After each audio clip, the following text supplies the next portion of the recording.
नमस्कार।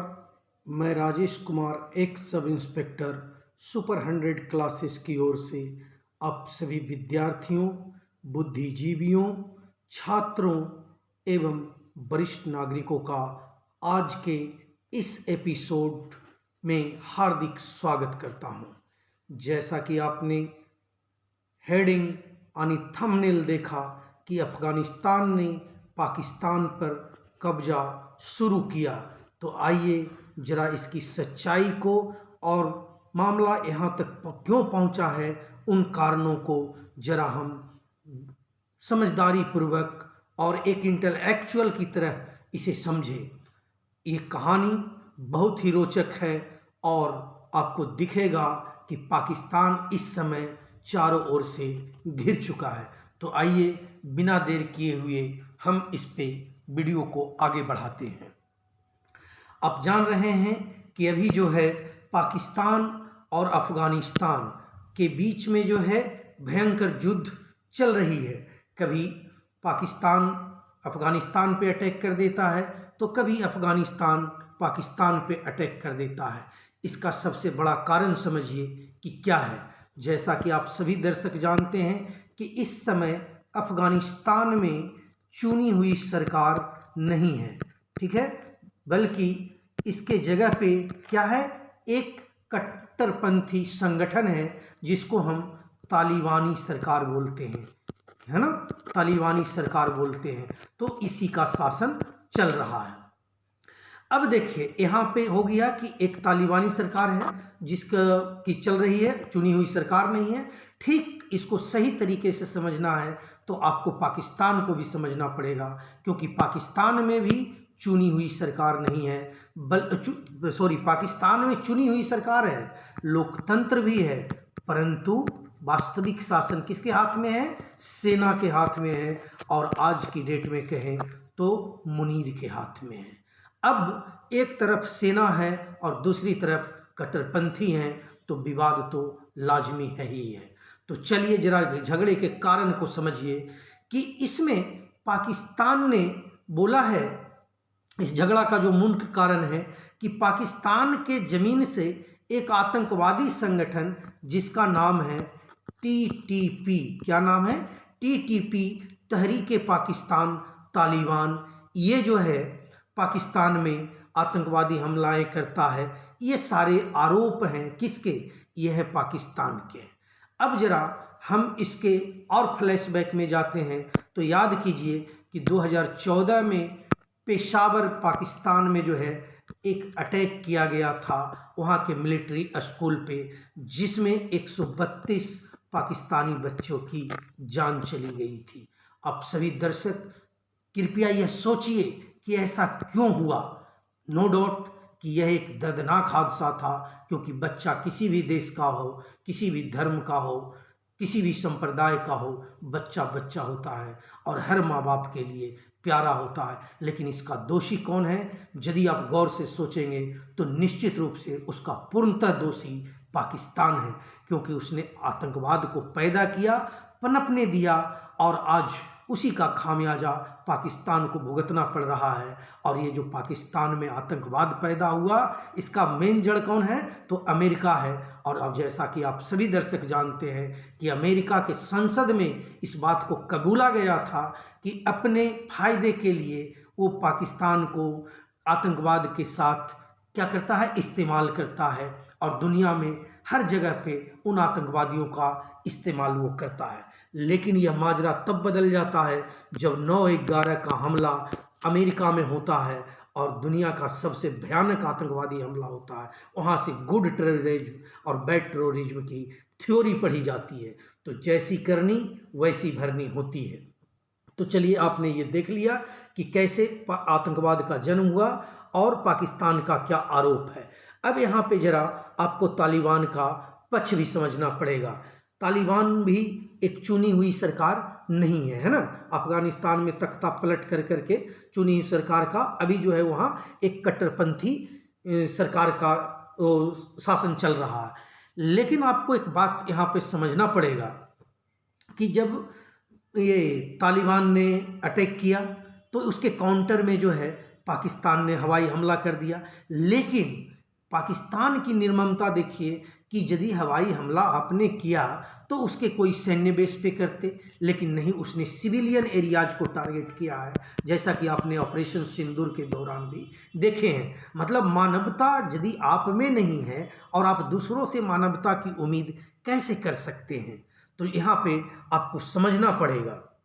अब देखिए कि पाकिस्तान को ये समझना पड़ेगा कि वास्तविक सत्ता जो है वहाँ सेना के हाथ में नहीं है, और पाकिस्तान में वास्तविक सत्ता जो है लोकतंत्र के हाथ में नहीं है, बल्कि सेना के हाथ में है। और वैसी सेना जो कहाँ रहती है, अपने बच्चे को सब विदेशों में शिफ्ट कर देते हैं, खुद भी रिटायरमेंट के बाद विदेशों में रहना पसंद करते हैं, उनके बच्चे बड़े आलीशान से रहते हैं, लेकिन अब पाकिस्तानी आम नागरिकों की ओर उनका कोई ध्यान नहीं जाता है।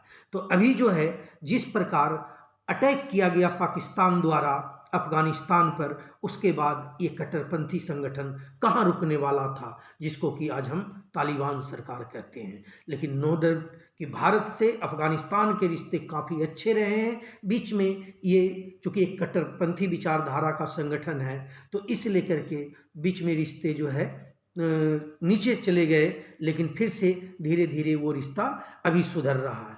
आज की ताज़ा हालात में आपने देखा कि तालिबान के जो विदेश मंत्री हैं उन्होंने भारत का दौरा किया और रिश्ते को पटरी पे लाने की दोबारा कोशिश की जा रही है। इसमें भी अब पाकिस्तान को मिर्ची लग चुकी है कि ये जो है भारत करवा रहा है हमारे ऊपर आतंकवादी हमले, जबकि ये सारे बेबुनियाद बातें हैं। आप जानते हैं कि भारत सैद्धांतिक रूप से किसी भी देश के अंदर कोई हस्तक्षेप नहीं करता है, लेकिन जब तालिबान पे अटैक हुआ, उसके सिविलियंस मारे गए, तो उस स्थिति में तालिबान सरकार ने अभी निर्णय लेते हुए पाकिस्तान की कमर तोड़ने के लिए, आप देखिए, हुक्का पानी बंद करने के लिए क्या किया है कि कुन्नार बांध पे जो है कि बांध बनाने का, जल्दी बांध बनाना ही नहीं, जल्दी बांध बनाने का आदेश दे दिया है। अब जरा आपको समझना चाहिए कि ये कुनार बांध जो है निकलती कहाँ से, इसकी लंबाई क्या है। तो कुनार बांध जो है ये, इसकी लंबाई आपको 500 किलोमीटर है, ठीक है। ये जो निकलती है पाकिस्तान के ही खैबर पख्तूनवा प्रांत के त्रिचाल जिला, क्या है, चित्राल जिले से ये निकलती है, और वो जगह है जहाँ से निकलती है वो है हिंदू कुश पर्वत। इसके बाद यह कुनार और नगरहार प्रांतों से होकर दक्षिण में अफगानिस्तान में बहती है, और फिर यह काबुल नदी में मिल जाती है। अब यदि कुनार बांध पे बांध बना दिया गया, ठीक है, कुनार नदी पर बांध बना दिया गया, तो क्या होगा इससे, इसका प्रभाव जो है पाकिस्तान पे बहुत बुरा पड़ना है। क्या? क्योंकि वहाँ पानी की किल्लत हो जाएगी, फसल बर्बाद होने लगेंगे, और वहाँ के नागरिक जो हैं भूखे मरने पे मजबूर हो जाएंगे। पहला ये भारत के साथ आपको याद होगा कि जब भारत पे 22 अप्रैल को इसी वर्ष पहलगांव में आतंकी हमला किया गया, तो उसके जवाब में लंबे समय से चली आ रही सिंधु जल समझौता, उसको भारत सरकार ने सस्पेंड कर दिया।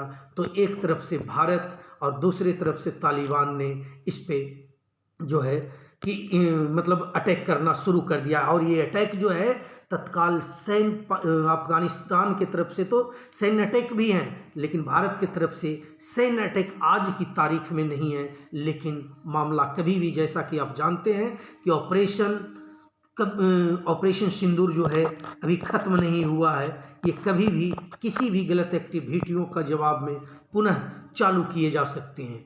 रही बात भारत की और अफ़गानिस्तान के रिश्तों को, तो जैसा कि आप सभी जानते हैं कि अफ़गानिस्तान के साथ हमारा काफ़ी करीबी रिश्ता रहा है, जिसमें आप देखे होंगे कि एक बांध भारत ने बनाया था जिसका नाम था सलमा बांध, है ना। और इस बांध को जो है अफ़गान भारत मैत्री बांध भी कहा जाता है। तो हमारे रिश्ते अफ़गानिस्तान से काफ़ी बेहतर रहे हैं और आगे भी अब बेहतर बनते जा रहे हैं। रही बात हमें मतलब हिंदुस्तान को अफ़गानिस्तान तक पहुंचने के लिए, चाहे वो व्यापार हो या सहायता पहुंचाने के लिए, तो आप जानते हैं कि हमारा जो है ईरान के साथ भी बहुत अच्छा संबंध है और ईरान में चाबहार बंदरगाह के जरिए जो है हम सीधे पाकिस्तान को बाईपास करके अफगानिस्तान, मध्य एशिया और यूरोप तक पहुंच सकते हैं। तो आपने ये अभी तक देख लिया कि ये जो अटैक है पाकिस्तान का अफगानिस्तान के ऊपर और उसके बाद तालिबान सरकार का जो जवाबी कार्रवाई किया गया है, मतलब पाकिस्तान जो है पूरी तरीके से घिरता जा रहा है। अब इसके एक दूसरे पहलू पे हम लेकर के चलते हैं आपको कि एक तरफ बलूचिस्तान आर्मी BLA है ना, Balochistan liberation army daily Pakistan के सैनिकों को उड़ाए जा रहे हैं लैंड माइंस लगा करके। उसके बाद आप देखें अफगानिस्तान के साथ ये रिश्ता देख रखे हैं, फिर POK की जनता पे इतना अत्याचार किया गया कि वहाँ भी विद्रोह शुरू हो चुका है। तो अब इस हालात में पाकिस्तान चारों तरफ से घिर चुका है, जो कभी भी इस पे केस अटैक किया जा सकता है पाकिस्तान पे। तो आप सभी दर्शकों और श्रोताओं से यह अनुरोध है कि क्या आप भारत को POK वापस लेने का यह सही समय है, इस विषय पे आप अपनी राय जरूर दें और आपकी राय के अनुसार जो है अगला वीडियो जो है हम इसी विषय पे लेकर के आएंगे कि भारत को POK वापस लेने का यह सही समय है जब हमारी तीनों सेनाएं पाकिस्तानी बॉर्डर पे रात दिन युद्धाभ्यास में लगी हुई है। तो आप सभी दर्शकों का यहीं पे मैं धन्यवाद और नमस्कार करता हूं, इस उम्मीद के साथ कि यदि ये वीडियो आपको पसंद आया हो तो चैनल को सब्सक्राइब करें ताकि अगला वीडियो कि भारत को पाकिस्तान वापस लेने का यह सही समय है आपको तुरंत मिल सके। और यदि ऐसा है तो आप चैनल को सब्सक्राइब कीजिए, वीडियो को लाइक कीजिए और अपने दोस्तों में ज़्यादा से ज़्यादा शेयर कीजिए ताकि मेरा मनोबल ऊंचा हो सके और फिर मैं इस सब्जेक्ट पे जिस पे अभी हमने बात किया है अगले एपिसोड कल ही मैं लेकर के आता हूँ। तब तक के लिए नमस्कार, धन्यवाद, जय हिंद,